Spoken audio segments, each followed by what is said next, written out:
Welcome back after the break. Pakistan Tehreek Insaf के रहनुमा एक के बाद एक छोड़ते जा रहे हैं पाकिस्तान तहरीक इंसाफ को, या सियासत से किनारा कशी का ऐलान करते हैं या किसी और सियासी प्लेटफॉर्म पर जाने की बात करते हैं। फवाद चौधरी साहब जो हैं उनके बारे में इतलात अब ये कंफर्म हो चुकी हैं कि वो भी पाकिस्तान तहरीक इंसाफ छोड़ने का फ़ैसला कर चुके हैं। बहुत सारे रहनुमाओं ने छोड़ा।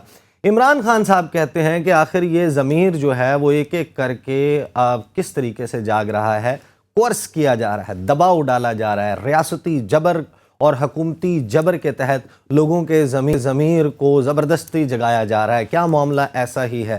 क्या जो लोग सियासत को तर्क कर रहे हैं, क्या वो अब हमें किसी सियासी प्लेटफॉर्म पर नज़र नहीं आएंगे, हमेशा हमेशा के लिए सियासत को खैराबाद कह देंगे? क्या इनकी मनसूबा बंदी होगी? कौन इनसे मुलाकातें कर रहा है, कौन कन्विंस कर रहा है? इसके हवाले से बात करेंगे। शेखुपुरा से साहबजादा मियाँ जलील अहमद शर्कपुरी हमारे साथ हैं, वो में शामिल हैं जिन्होंने 9 मई के वाक़यात के बाद इमरान खान साहब को छोड़ने का फ़ैसला किया। अस्सलाम वालेकुम सर, आपको मेरी आवाज़ आ रही है? जी वालेकुम अस्सलाम जी। सर मुझे ये बताइए, आपको किसने कन्विंस किया कि पाकिस्तान तहरीक इंसाफ को छोड़ देना चाहिए? देखें, जो मेरा ज़ाती मामला है वो तो बिल्कुल भी किसी ने मुझे कन्विंस नहीं किया। 9 मई का जो वाक़या हुआ है उसके बाद तबीयत के ऊपर एक बोझ आया और बिल्कुल तबीयत अपसेट रही कि ये क्या हो गया है। और चूंकि मैं पर्सनली इस इशू के अंदर इन्वॉल्व रहा हूँ, अदम एतमाद के जब मामला हुए थे तो बिल्कुल तहरीक इंसाफ की अपनी नलायकी थी कि अपने बंदे मैनेज नहीं कर सके। मैं तो खुद उसका विटनेस हूँ और उसमें मैं कोशिश करता रहा कि अपने बंदों को राजी किया जाए, किसी ने किया ही नहीं है। सही। और फिर खान साहब ने जलसों के अंदर मिलिट्री के ऊपर डालना शुरू कर दिया। ये जो न्यूट्रल होते हैं, ये जो मीर जाफर मीर सादक होते हैं, देखिए मैं ये दोस्तों में बातें करता था उस वक्त भी कि यार जब आर्मी चीफ बैठा है वो भला खुद तहम्मुल और सब्र वाला बंदा भी हो, उसके जूनियर नीचे ब्रिगेडियर कर्नल बैठे हैं, वही कहेंगे जनाब ये क्या रोज बक लगाई हुई अमित का इलाज करते हैं, तो ये चीजें गलत हो जाएंगी। अच्छा, लेकिन वो जाहिर है फिर मेरे जैसे बंदे की बात सुन के अगले कहते हैं कि जो नहीं छोड़ो पर ऐसी क्यों लगाते हो।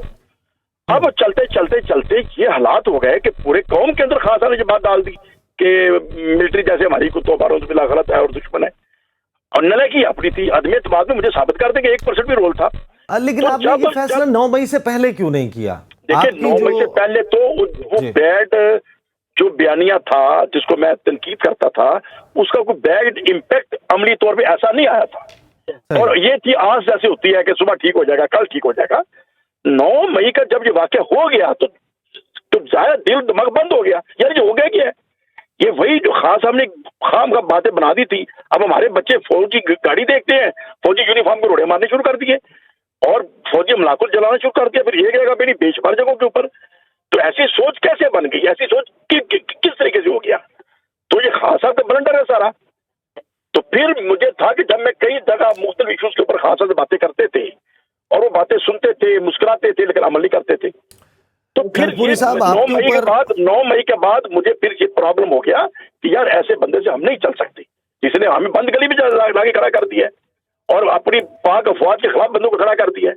अगर पाक अफवाज का एहतराम खत्म हो जाएगा तो तहफ़्फ़ुज़ कौन करेगा हमारा? सही। अच्छा, आपने जब पीटीआई की हिमायत का ऐलान किया था उस वक्त आपका मौक़िफ़ आपका ये था कि नवाज शरीफ जो हैं उन्होंने पाक फौज के खिलाफ बयानात दिए, तो नवाज शरीफ साहब के हवाले से भी आपका यही मौक़िफ़ था। तो आपके मौक़िफ़ में हमें एक कंसिस्टेंसी तो नज़र आती है। इसका मतलब यह है कि अब आप मियां मोहम्मद नवाज शरीफ की तरफ नहीं जाएंगे? जो आप नवाज शरीफ साहब से बिल्कुल मैं इख्तिलाफ राय रखता हूँ अरसा दराज से, और मेरा डिफरेंस ऑफ ओपिनियन है, तो उस वजह से मैं तो नवाज शरीफ साहब के साथ तो मेरा इत्तेफाक रहे होने का कोई इम्कान नहीं है।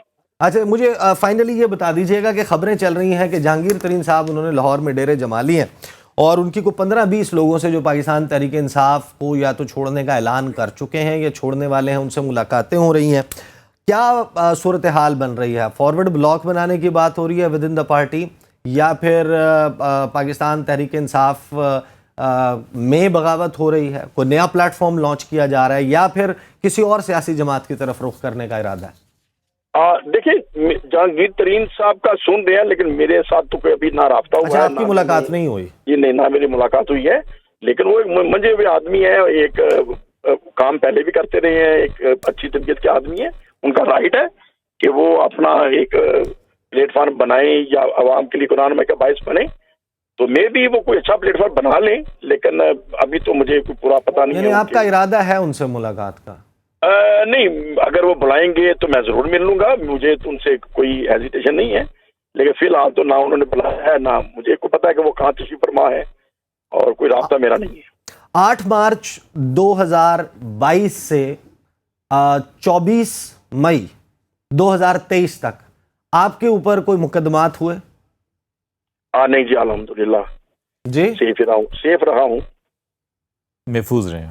اچھا، آپ محفوظ رہے ہیں، سوری مجھے آپ کی آواز جو ہے وہ سنائی نہیں دے رہی تھی، آپ محفوظ رہے ہیں، اور ابھی تک جو ٹرینڈ سامنے آیا ہے کہ جو لوگ چھوڑ رہے ہیں پاکستان تحریک انصاف کو وہ محفوظ ہاتھوں میں پہنچ رہے ہیں، ان کے اوپر اگر کوئی پہلے سے درج مقدمات ہیں ان کے اوپر بھی کارروائی نہیں ہو رہی۔ شکریہ بہت بہت شریک جلیل شرکپوری صاحب، آپ ہمارے ساتھ تھے۔ خالد جمیل صاحب ذرا یہ بتائیے گا کوئکلی کہ شیریں مزاری جو ہیں جب انہوں نے چھوڑا اس وقت ہمیں پتہ لگا کہ تحریک انصاف کو آج بہت بڑا دھچکا لگا ہے، اور پھر اب فواد چودھری صاحب ایک کے بعد ایک لوگ چھوڑ رہے ہیں، کیا آپ کے پاس اطلاعات ہیں، کیا آپ کے پاس خبریں ہیں، کون کون اس لائن میں اس وقت لگا دیکھیں، ہوا؟ پبلک پرسپشن تو ضرور ہے کہ پی ٹی آئی کو دھچکا لگا ہے، لیکن میرا خیال ہے کہ یہ جس انداز کے اندر سٹیٹمنٹ پڑھ کے پارٹی کو چھوڑ رہی ہیں، شیریں مزاری ہوں یا فواد چودھری کے بارے میں بھی کہا جا رہا ہے وہ اسی قسم کا سٹیٹمنٹ دیں گے، عامر کیانی نے بھی Imran Khan P T I کے خلاف نہیں بلکہ کہا فیملی کے لیے میں یہ کر رہا ہوں، اور جو یہ چیزیں ہیں یہ بنیادی طور کے اوپر جو اس وقت ریاست پاکستان کے اندر بالخصوص حکومت اور حکومتی اداروں کی جو پالیسیز ہیں ان کے اوپر بڑا زوردار تماچا ہے ان کو، کہ آپ اپنی فیملیز کی عزتیں بچانے کی خاطر سیاست سے کنارہ کشی کر رہے ہیں۔ اب یہ جو ساری سچویشن ہے، دیکھیں ایک چیز ذہن میں رکھیں، ابھی کچھ اور لوگ بھی اسد عمر کے بارے میں بعض لوگوں کا خیال ہے وہ بھی شاید اس قسم کا اسٹیٹمنٹ دے سکتے ہیں یا کچھ اور لوگ بھی دے سکتے ہیں، لیکن ایک چیز ہمیشہ یہ ذہن میں رکھیں، اور خاص طور پہ وہ لوگ جو یہ چیزیں ساری مینیج کرتے ہیں، کہ جنہوں نے فاطمہ جناح کو گالی دی اور غدار کہا، آج وہی جناح کے نام کے اوپر یہ سب کچھ واردات ڈال رہے ہیں دوسری سیاسی جماعت کے خلاف، اور آج بھی جناح کا نام زندہ ہے۔ جنہوں نے بھٹو کو غدار کہا، بھٹو کو پھانسی پہ چڑھا دیا، بھٹو کا نام آج زندہ ہے، لیکن وہ لوگ آج نہیں ہیں، وہ سوچ نہیں ہے۔ جنہوں نے نواز شریف کو ارریلیونٹ کر دیا، نااہل کر دیا، آج وہی مفرور نواز شریف ملک سے باہر بیٹھا پورے مملکت خداداد پاکستان کے معاملات کو چلا رہا ہے۔ تو اس لیے سیاسی جماعتیں ایسے ختم نہیں ہوتی، سیاسی جماعتیں ایک سوچ ہوتی ہے، فکر ہوتا ہے، نظریہ ہوتا ہے، وہ لوگوں کے دلوں میں گھر کر جاتی ہے لیڈرشپ، اس کو نکالنے کے لیے آپ کو خدمت کرنی پڑتی ہے، آپ کو سرو کرنا پڑتا ہے، آپ کو ڈیلیور کرنا پڑتا ہے۔ یہ ہتھ کنڈے جو ہے سیاسی جماعتیں ختم نہیں کر سکتی، تو اس لیے میرا خیال ہے کہ پی ٹی آئی کے اوپر اتنا زیادہ اثر نہیں پڑے گا۔